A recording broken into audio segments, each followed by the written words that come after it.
Frei Jaime Bétega, nossa entrevistada de hoje já está na linha. Nós conversamos com ela já algumas vezes. Inclusive, se não me falha a memória, foi no Dia da Voz que falamos com ela pela última vez.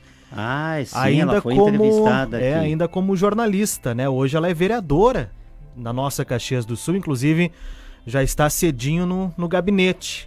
Vereadora Marisol Santos, bom dia.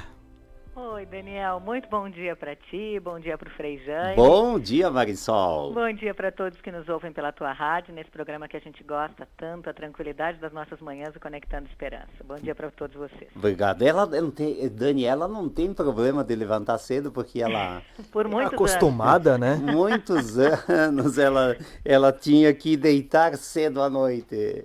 Quando a gente fazia a participação no Bom Dia Rio Grande, né, chegava na TV por volta de 5h30, por aí, então já estava bem tranquilo. E mulheres que acordam aí quase uma hora antes para poder, né, se ajeitar um pouquinho, então para ir para o ar logo cedo tinha que acordar muito cedo. Eu ia dizer, né, quem trabalha na TV tem um cuidado ainda maior, né? Por exemplo, claro que hoje o rádio, inclusive nós estamos nesse momento em imagens. Isso. Eu até tomei banho, inclusive, hoje de manhã, né? Como eu tô acordando um pouquinho mais cedo por causa dessas lives aí que inventaram. Quando ele soube que era vereadora, ele disse, hoje eu vou tomar um banho. Muito obrigada, muito obrigada. Que coisa boa. Marisol, como está a Marisol, comunicadora, Marisol de muita interação com comunidade, com meios de comunicação, e a Marisol dentro da Câmara de Vereadores, como vereadora, fazendo uma interligação daquilo que a população precisa, daquilo que é assunto a ser tratado e que precisa ser abordado e muitas vezes tem que ser transformado em projeto de lei, ou emenda ou algo parecido. Como é que a Marisol se sente nesse primeiro tempo aí, né, de um mês e meio. Um mês e meio de vereança? Como você se sente? Pois eu costumo dizer aqui para as pessoas que aqui é um grande aprendizado, né? Por mais que eu tenha vivido a questão da comunicação na TV por 20 anos praticamente, né, na UX e na RBS, e acompanhando um pouco da política, quando a gente entra aqui, a gente vê como as coisas são também diferentes, né? É um mundo completamente distinto daquilo que a gente está acostumado, toda a questão dos processos, do entendimento, da importância mesmo dos trâmites, de que nós não estamos lidando com algo que a gente possa definir hoje para amanhã, não, a gente precisa de um processo de estudo, de análise, porque são questões que vão modificar, vão representar algo importante na vida das pessoas, né? Então aqui dentro é um eterno aprendizado, assim, a minha oração antes de sair de casa, né, a oração da manhã, quem me segue nas redes sociais já sabe que eu faço ela todas as manhãs, venho com essa tranquilidade, assim, para que eu possa servir realmente, que eu possa ser útil para as pessoas aqui. Não fazia parte dos meus planos de vida, isso eu já falei para muita gente, falei na tua rádio, inclusive em outros momentos, né, que eu nunca tinha imaginado isso, mas os planos de Deus se sobressaem e as coisas vão acontecendo de uma forma em que eu achei que eu deveria me colocar à disposição das pessoas, e é isso que eu tento fazer aqui todos os dias. E o Daniel vai reconhecer muito o que eu estou falando, tem um pouco da nossa atuação, da comunicação, né, do jornalismo aqui, porque a gente nem vai comparar com nada do Frei Jaime, né, que está muito acima de qualquer coisa dessas que eu vou falar. Nem tanto. Mas nós, na questão da comunicação, né, Daniel, já é algo Sim. assim. O que a gente fazia na comunicação? Bom, a gente recebia muitas vezes uma situação ruim ou boa, né, um problema ou alguma coisa, alguma iniciativa super legal, mas a gente recebia isso e tentava dar luz para ela, né? É isso que a gente faz na comunicação. Bom, se alguém tem um problema lá, o que a gente vai lá? A gente vai lá e mostra esse problema, a gente levanta esse problema, a gente busca todas as possibilidades de soluções desse problema. Aqui é muito semelhante, né? Dentro daquilo que a gente pode. Algumas coisas a gente pode efetivamente fazer com que aconteçam, outras não, porque não cabe ao legislativo, né? Cabe ao executivo, cabe muitas vezes até ao governo do estado, enfim. Mas essa forma de trabalho é muito semelhante. E ouvir as pessoas é algo que eu gosto muito, e atender e encaminhar. Então isso tem sido muito bom para mim, assim. Eu me sinto um pouco mais em casa nessas situações e me sinto desafiada todos os dias em todas as outras aqui dentro, né? Mas eu tenho aprendido muito. A gente começou dia 1º de janeiro efetivamente na posse, a gente ficou aqui durante o dia e dali por diante em todos os dias, porque essa é a nossa função mesmo. Dentro desse contexto, você sempre foi uma pessoa de, ó, tem um fato, deixa eu ver o contraponto e vamos encaminhar, mas daí, qual é a solução? Isso dentro de uma casa que faz acontecer a legislação e também fica atento à execução. Consegue dar um fluxo normal ou muitas coisas são lentas? Eu acho que tudo tem processos que quando a gente está fora, a gente até pode achar que é um pouco lento. Um projeto de lei, por exemplo, né? Quando tu protocola, muitos dizem, amanhã vai ser votado, é na semana que vem. Gente, nós estamos falando de algo que vai mudar, né? Que se for um projeto importante, ele vai ter uma relevância na vida das pessoas. Então ele tem que ter um processo realmente de análise, que a gente de fora acha às vezes, meu Deus, que devagar, mas aqui dentro tem que ter essa responsabilidade, esse comprometimento, né, em algumas situações. Então, quando nós estamos inseridos, a gente passa a ver as coisas de uma forma um pouco diferente. Então, também temos que lidar com isso. Bom, aquilo que a gente está achando que não está dentro do ritmo, a gente tem que estar aqui para chamar. Não, gente, não pode ser assim, a gente tem que se envolver, vamos puxar. Não dá para esperar a semana que vem, vamos fazer já nessa semana. Mas muitas coisas têm um trâmite que é diferenciado, né? E eu acho muito, assim, acho não, eu tenho certeza, inclusive, que é muito uma obrigação nossa. Um compromisso do legislador mesmo de levar isso como informação para as pessoas, né? Então eu tenho uma prática que não é de hoje, vocês que me conhecem sabem. Eu gosto de explicar tudo muito direitinho, assim, com muita clareza para as pessoas e não tenho nenhum problema em falar, em explicar, em conversar. Então a gente tem tentado esmiuçar um pouco, sabe? Até nas nossas redes sociais, assim, né? No Instagram, no Facebook, enfim, contando para as pessoas um pouco dos processos aqui de dentro, para que as pessoas compreendam, porque a gente só respeita, só consegue compreender aquilo que realmente a gente tem um determinado entendimento, né?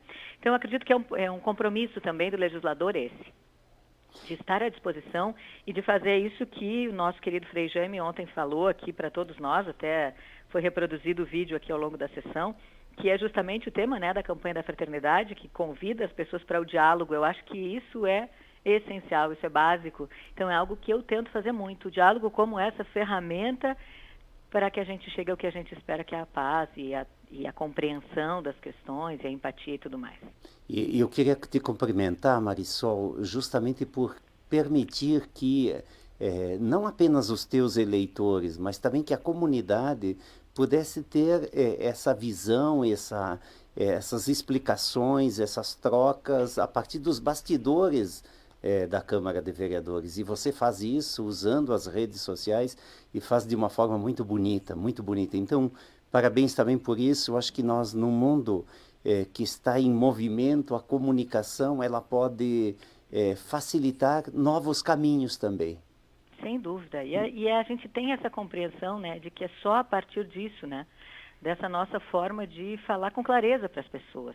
E não é nada fora da minha obrigação, entre aspas, né? Eu sei que eu tenho que estar aqui à disposição das pessoas, mas eu também já estive do outro lado e também não tinha o entendimento de algumas coisas, então essa visão de quem chega poxa vida, mas por que isso? Mas como assim, né? Eu brinquei esses dias, como assim é a primeira sessão do ano? Mas as pessoas que me acompanham sabem que a gente já teve várias. Então, deixa eu explicar o que isso significa. Então, toda essa forma, e em todas as questões, às vezes um projeto que venha a ser discutido aqui, alguma questão, aí as pessoas, eu não te questionei porque eu não queria atrapalhar. Não é atrapalhar, me questiona, vamos ver o que eu penso, eu te conto o que eu penso, tu me conta o que tu pensa.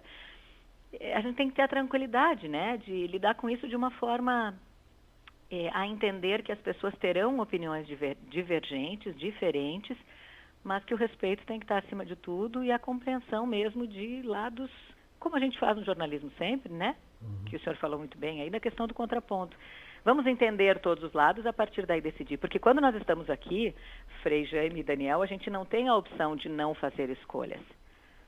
Né? Nós estamos numa função em que, na hora do voto, é sim ou não. Tu não pode votar, olha, eu vou pensar mais um pouco, talvez, quem sabe. Não existe isso. Então, nós precisamos estar muito embasados com a opinião das pessoas e estamos sempre receptivos a ouvir isso tudo.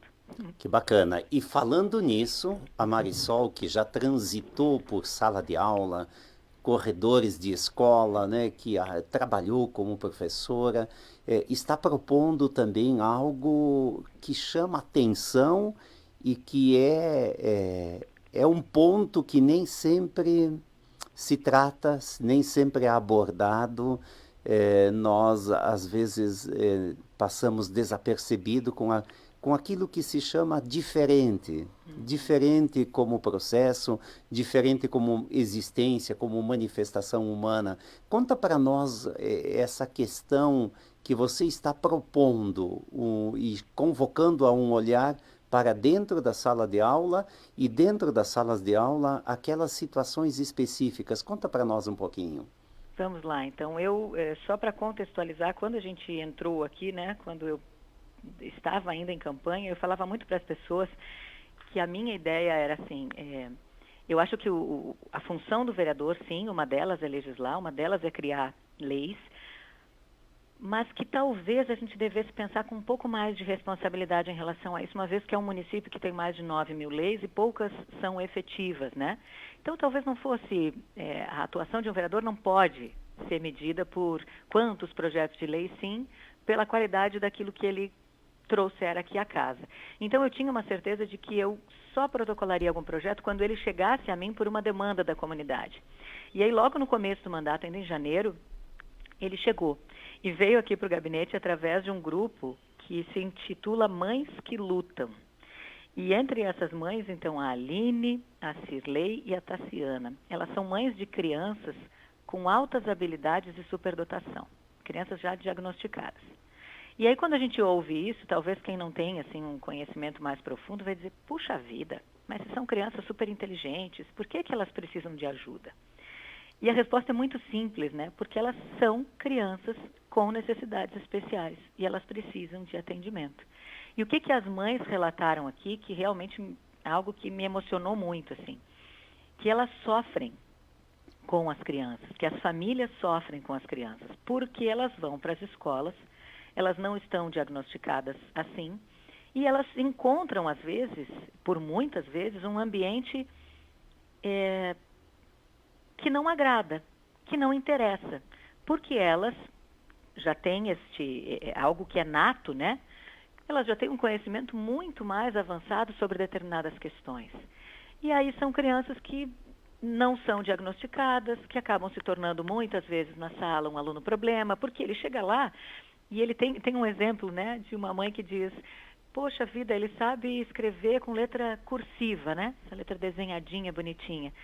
E ele chega lá e tem que aprender o que é o A, o que é o E, o que a escola interessa para ele. Nada. E aí ele se torna um aluno problema, ele perde a concentração, ele tira a concentração dos outros, ele tem que sair da sala, e aí ele não aprende, ele não tem gosto nenhum de ir para a escola.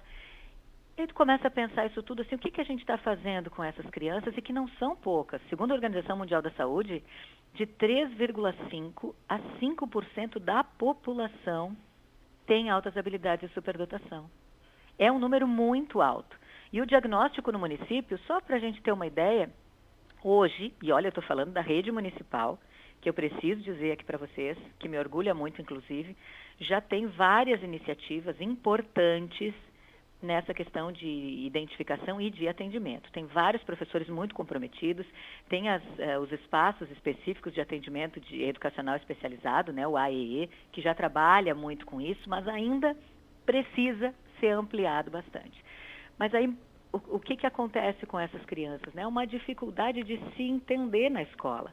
Então, a gente está perdendo talentos, né? Não aproveitando esses talentos, e fazendo com que essas crianças percam totalmente o interesse e em algum momento possam tentar se enquadrar na turma, né? Estão perdendo essas oportunidades, essas habilidades, o desenvolvimento dessas habilidades, e muitas vezes acabam tendo problemas até psicológicos, chegando até uma depressão. As mães têm preocupação porque há relatos, inclusive, de casos extremos na adolescência que chega a um suicídio, porque a criança se considera sempre inadequada, ela não pode participar daquele grupo porque não combina com aquele grupo. Então, tem uma série de questões assim que a gente precisa levar em conta. E quando elas trouxeram aqui, eu e a minha assessora, a Milena, a gente ouviu aquilo e sentiu que a gente precisava realmente abraçar essa questão. trazer à tona esse assunto, discutir esse assunto, conversar com as pessoas. Porque todas as crianças com necessidades especiais, todas, elas estão enquadradas na educação especial, a gente sabe deficiências, né, auditiva, intelectual, visual, também os transtornos globais de desenvolvimento, mas também altas habilidades de superdotação, já fazem parte do Plano Nacional de Educação Especial, já estão incluídas. Mas até que ponto a gente tem essa preparação de toda a rede, não só a rede municipal, mas de todas as escolas, os profissionais, as famílias? Que tipo de apoio se dá? Será que a gente consegue olhar isso? Me assustou muito quando elas disseram, e foi uma palavra que feriu mesmo, quando elas disseram, os nossos filhos e nós nos sentimos invisíveis para a sociedade. Isso não pode acontecer, né? Então, nós protocolamos na semana passada um projeto de lei aqui que tem o objetivo justamente de instituir uma política municipal de educação especial no atendimento especializado a esses estudantes, identificados com altas habilidades de superdotação. E o que a gente quer com isso? Quer incentivar essa identificação precoce, quer buscar parcerias para que a gente tenha uma qualificação permanente dos profissionais, quer tentar buscar também uma forma de apoio para essas famílias, para que haja um entendimento, né? Então, tem uma série de questões que a gente está trazendo aí para discutir, pela importância desse tema. E a partir dessa conversa com as 3 mães que a gente teve inicialmente, nós já fomos lá, já buscamos profissionais da FADERS para entender, né? Que é a fundação que ampara justamente essa questão lá em Porto Alegre, na Associação Gaúcha. Ouvimos alguns professores e foram vindo relatos de outras famílias.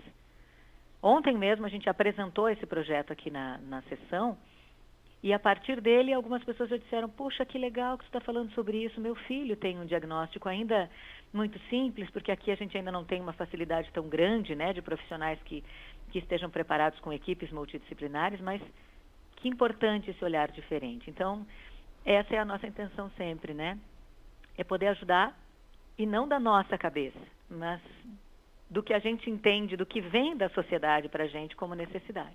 Até no programa anterior aqui, o Conectando Esperança, né, o nosso jornal, a gente inclusive trouxe um trecho da sua fala ontem na Câmara, explicando e falando sobre esse projeto. A SMED, inclusive, já tem um levantamento, né, de quantas crianças seriam em Caxias do Sul. E é um levantamento assustador, né? Porque, assim, eu estou falando da rede municipal, que já tem um trabalho muito bom nos AEEs, nesse atendimento educacional especializado com profissionais que estavam tão interessados que foram atrás de especializações nesse caso. Mas a identificação hoje, Daniel, é minúscula, é 0,04%. Ou seja, a gente tem, vamos imaginar assim, que sejam mais ou menos 40 mil alunos na rede municipal, há 17 alunos identificados. E nós estamos falando que a OMS diz que da população 3,5% a 5%. Seria o quê?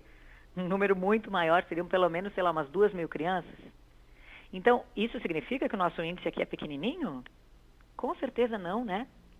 Significa que muitas das nossas crianças não estão diagnosticadas. Ou estão sublaudadas com alguma confusão, com algum outro diagnóstico. Muitas vezes essas consideradas, então, de repente, hiperativas, acabam tendo que tomar alguma medicação, algo que vai comprometer a saúde ao longo do tempo. Então, é toda uma preocupação que a gente tem em relação a isso, né? Como nós estamos cuidando das nossas crianças. E cada vez mais a gente tem que pensar na escola não como um quadradinho, que cada um tem que entrar e ficar lá no quadradinho. Não, cada um tem uma forma diferente e a gente vai ter que trabalhar com todas essas formas diferentes de uma maneira inclusiva, com respeito, mas também com uma suplementação, também acompanhando de outras formas, também com ações em contraturno. Temos que pensar nisso. E eu, como professora, Daniel, me inquieta um pouco, porque eu sei que quando a gente fala, vai dizer, mas é o professor que não está preparado? O professor está louco de vontade de trabalhar com essas crianças da melhor maneira. Mas ele não tem ainda. Muitos deles não têm todo esse conhecimento, né? Porque isso não é visto ainda. E é isso que a gente quer justamente com o projeto. Que as pessoas passem a enxergar essas possibilidades, passem a enxergar essas crianças e essas famílias de um jeito diferente. Marisol, quando a gente fala de uma trajetória, uma caminhada, a gente fala também de formatos. Mas dá para falar também de engessamento. Exato. E isto é, foi assim até aqui, vai ser sempre assim. Isso é um engessamento. A nossa rede municipal tem uma proposta muito significativa em relação aos que são portadores, os PCDs, né, outras deficiências, né. Eu sei porque minha irmã trabalha 2 turnos no município, uma delas trabalha 2 turnos aqui no município e trabalha com essa realidade ao ponto de também ir na casa, Olha só. ver a realidade e interagir com, nesse período, principalmente 2020. Mas essa questão da criança estar acelerada, isto é, estar à frente daquilo que seria o enquadramento dentro do que nós trabalhamos até aqui, o que existe até o presente momento, que é o ensino fundamental, começa com os 4 anos e vai, né, uma série, um ano depois do outro, e tem alunos que não estão adequados para isso. Eu lembro de uma experiência minha em sala de aula na UX, há alguns anos atrás, e eu acabei tendo na sala de aula uma colega que já tinha doutorado. Olha Sim. só. É professora, é coordenadora do curso de contábeis, de ciências contábeis, e ela quis fazer administração. Aham. E aí foi o semestre que eu tive que me reinventar, porque eu tinha uma colega que já tinha doutorado e que estava na minha sala de aula fazendo graduação. E aí que eu vejo que se a gente não se desafia no cotidiano, a gente também não cria outros modos de fazer, né? Levando em conta a diversidade também das inteligências, os diversos saberes. Exatamente. E A quando a gente professora fala dessa questão de altas habilidades, por exemplo, é muito claro, assim, existem várias possibilidades. E às vezes é em algo combinado, mas às vezes é em algo isolado. São aspectos diferentes, né? A Política Nacional de Educação Especial até fala que seria notável desempenho, elevada potencialidade em algum dos aspectos, ou sozinhos ou juntos, capacidade intelectual geral, aptidão acadêmica específica, o pensamento criativo ou produtivo, capacidade de liderança ou talento especial para as artes e capacidade psicomotora. Então, a gente teve relatos aqui nessas nossas várias conversas, pensando, planejando aí o projeto de lei, em que a gente ouviu das professoras de uma escola que já trabalha muito com isso, que é o Carlim Fabres, ali na região do Desvio Risso, que era uma menina jovem que o talento dela para a arte era inacreditável, ao ponto de ela trabalhar com professores, com uma abertura que ela teve na UX, para trabalhar lá com o pessoal da faculdade de artes, porque ela tinha, assim, o desempenho dela era fora do comum.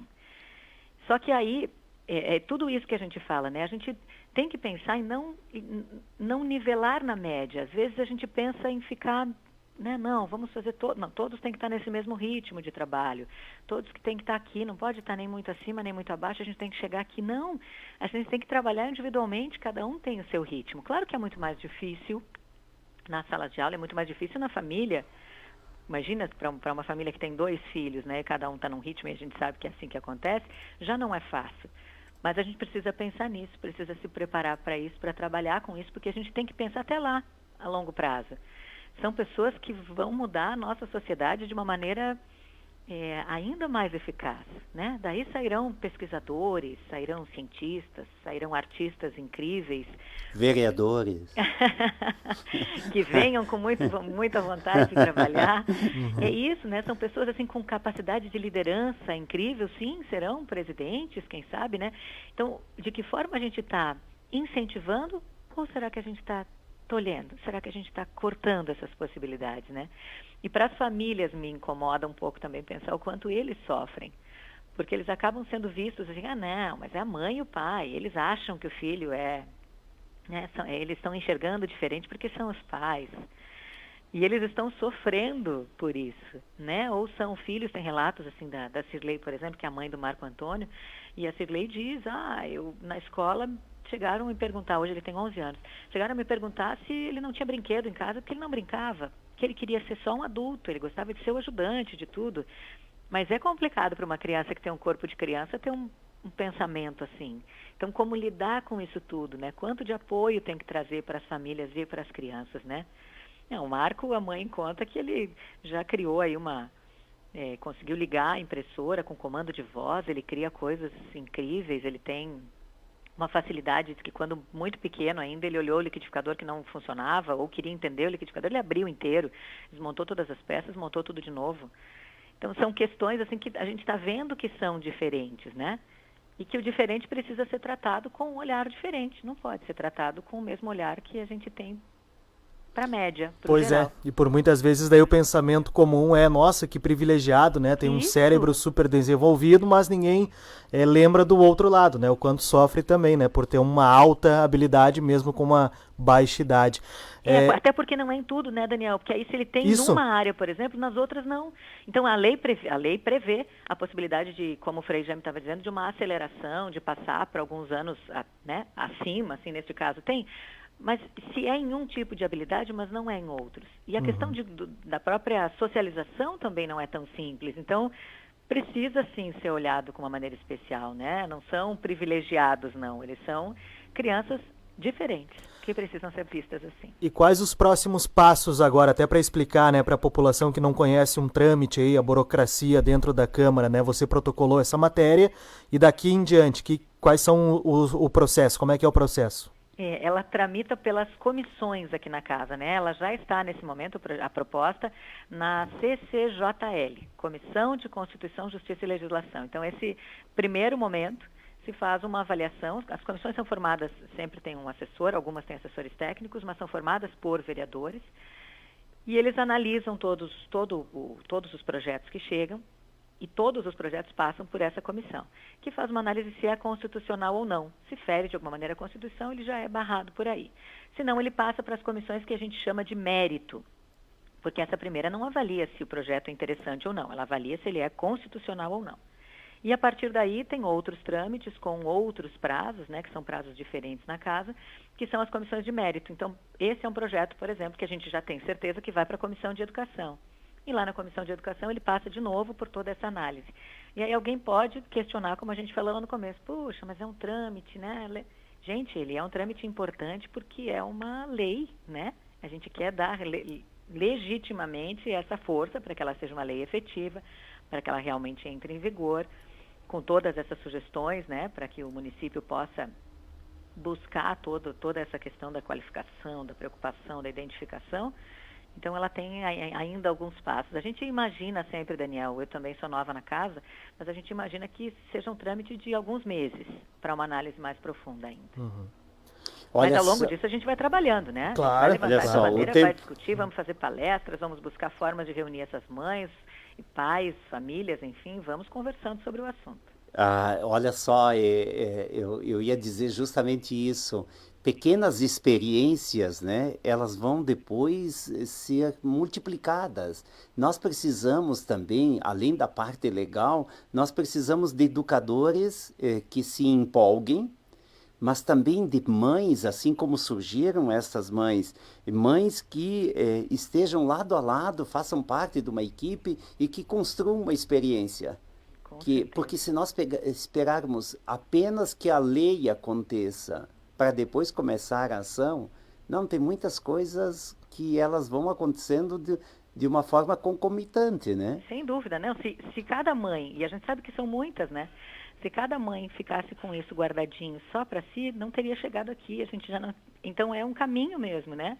É um processo, são mães que vão se reunindo com outras e até a gente deixa super aberto aqui as nossas redes sociais, a gente tem falado sobre isso, para que outras interessadas, outros interessados, pais, mães responsáveis pelas crianças, já venham buscando para que a gente também possa reunir isso tudo numa cadeia. Isso é uma rede mesmo, né? Essa é a intenção. A mobilização é que vai fazer com que as coisas mudem, né? Porque senão as leis ficam inócuas, né?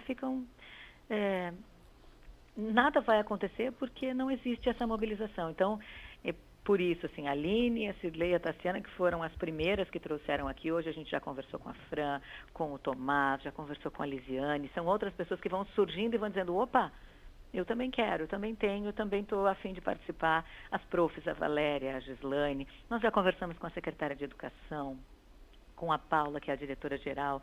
Então, a gente vai fazendo essa rede, né, para que as pessoas entendam, nós não estamos fazendo uma crítica pela não tem. Não, a gente sabe que algumas iniciativas têm, mas mesmo quem já está super envolvido diz, a gente precisa ampliar, a gente precisa pensar melhor, vamos, né, sensibilizar as pessoas.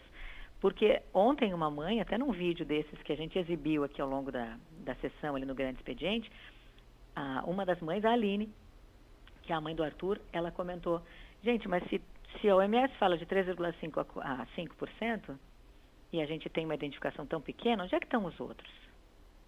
Será que os outros também estão sendo cuidados, estão entendendo qual é a situação? É isso que a gente quer fazer, chegar às pessoas, essa atenção especial, esse olhar diferente. Que bacana. Marisol, eu queria só partilhar duas coisinhas rápidas que o tempo foi, é muito bom te ouvir, né? Querida, é muito bom conversar com vocês. Muito, muito. E parabéns por isso, parabéns por essa atenção e essa sensibilidade, principalmente na acolhida daquilo que as mães têm a nos dizer. Meninada que estão com um pezinho na marginalização. Nós estamos propondo, nas 6 casas que tem turno inverso da escola, que soma 740 meninada, crianças e adolescentes em situação de vulnerabilidade, em vários bairros, nós estamos propondo, estamos construindo aulas de robótica. E porque a robótica é uma coisa que talvez essa meninada que está aí, que não quer muito ficar na sala de aula, talvez ela tenha um interesse por isso. E nós queremos chegar nesses que estão desligados do dia a dia, do cotidiano educativo formal. Então, esse é uma coisa que já está bem adiantada, nós estamos bem adiantados nisso. E outra questão que nós estamos trabalhando, pensando, e eu estou mexendo com um grupo, inclusive com uma empresa, quem aborda as pessoas que estão nas sinaleiras para fazer um estudo social, uma abordagem social. Ok, tem quem chega e vê e tal, mas eles poderiam ir para algum lugar quando eles precisam de alguma coisa? Uhum. Então, estamos pensando num grupo, uma empresa quer ser voluntária, através dos funcionários, num grupo que vá ao encontro das pessoas. Tá, você está aí com o cartaz dizendo, estou passando fome. Deixa eu ver tua realidade, deixa eu te alcançar uma cesta básica, mas deixa eu fazer uma visita na tua casa. Porque eu acho que, às vezes, a questão apenas cercear ou reprimir via policiamento, ou apenas para deixar acontecer. Então nós vamos tentar descobrir quem é esse público que está nas sinaleiras. Não, perfeito. Por isso que eu disse, está muito além da gente, né, Daniel? Puxa vida.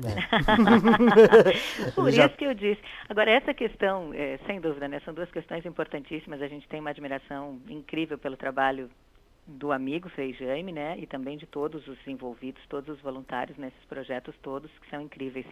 E essa questão da robótica, né, para essa meninada, como o Frei fala, é incrível, porque é uma forma de realmente ser atrativo, né?